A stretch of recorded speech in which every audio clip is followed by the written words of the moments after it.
के परिणाम जो भी होंगे उससे सब कुछ तो तय नहीं होगा, लेकिन बहुत कुछ तय होगा। 2024 की जो संभावित तस्वीर है वो आंशिक रूप से थोड़ी स्पष्ट होगी।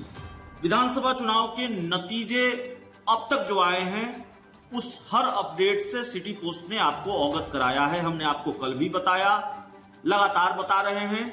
इस वक्त सबसे ज्यादा जिस सीट पर निगाह टिकी हुई है उस सीट के बारे में। नमस्कार, आप देख रहे हैं सिटी पोस्ट और मैं हूं अभिषेक मिश्रा।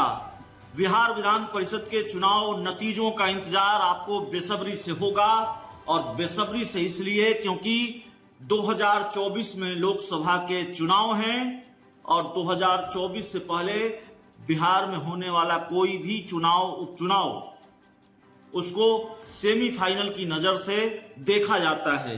ये बात हम नहीं कर रहे हैं, ये अब राजनीति की रवायत है।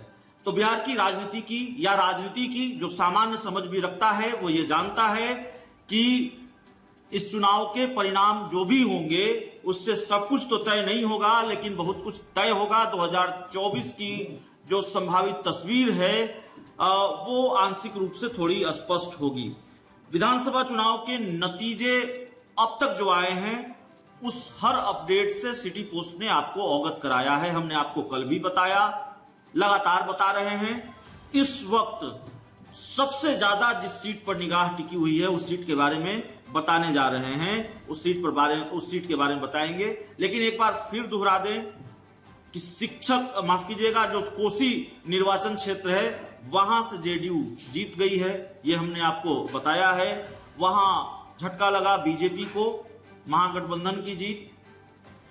सबसे दिलचस्प जो मामला रहा वो मामला रहा सारण शिक्षक निर्वाचन क्षेत्र से। सीपीआई उम्मीदवार स्वर्गीय केदार पांडे के पुत्र पुष्कर आनंद वहां से चुनाव हार गए और प्रशांत किशोर समर्थित उम्मीदवार की जीत वहां से हुई है। प्रशांत किशोर ने जिस उम्मीदवार का समर्थन किया उस उम्मीदवार की जीत सारण शिक्षक निर्वाचन क्षेत्र से हो गई है। जो सबसे दिलचस्प मामला है जिसका इंतजार आप लगातार कर रहे हैं वो है गया स्नातक निर्वाचन क्षेत्र, जहां से अवधेश नारायण सिंह बीजेपी के उम्मीदवार हैं। उनका मुकाबला आरजेडी के उम्मीदवार पुनीत सिंह से है। देखिए, बिना किसी गुरेज की यह बात कही जा सकती है कि अवधेश नारायण सिंह के मुकाबले पुनीत सिंह के पास खोने के लिए बहुत कुछ है। पुनीत सिंह के पिता और आरजेडी के प्रदेश अध्यक्ष जगदानंद सिंह की साथ यहां दांव पर है। सुधाकर सिंह जो बिहार सरकार में मंत्री रहे, पूर्व मंत्री हैं, नीतीश कुमार पर हमले का एक भी मौका नहीं छोड़ते और आरजेडी के मौजूदा विधायक हैं। उनके भाई हैं पुनीत सिंह। तो पुनीत सिंह अगर ये चुनाव हारे तो ये जगदानंद सिंह और सुधाकर सिंह की हार होगी। एड़ी चोटी का जोड़ लगाया और जिस क्षेत्र से पुनीत सिंह चुनाव लड़ रहे हैं उस क्षेत्र पर जगदानंद सिंह और सुधाकर सिंह का प्रभाव माना जाता है या प्रभाव का दावा किया जाता है। तो अभी प्रथम वरीयता के वोटिंग हुई है, उसमें बीजेपी के अवधेश नारायण सिंह आगे चल रहे हैं, जो जानकारी हमारे पास सामने आई है। और पुनीत सिंह पिछड़ते हुए नजर आ रहे हैं, हार का खतरा मंडरा रहा है। और हमने इसलिए कहा कि जगदानंद सिंह या पुनीत सिंह के पास खोने के लिए बहुत कुछ है अवधेश नारायण सिंह के मुकाबले। वो इसलिए कहा कि सुधाकर सिंह नीतीश कुमार पर हमले का एक भी मौका नहीं छोड़ते।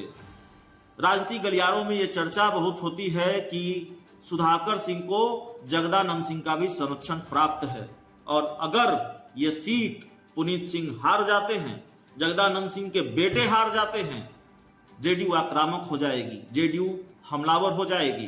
क्योंकि जेडीयू ने इस बात पर भी आपत्ति जताई थी कि आरजेडी ने पुनीत सिंह को, जगदानंद सिंह के दूसरे बेटे को वहां से चुनाव लड़ाया।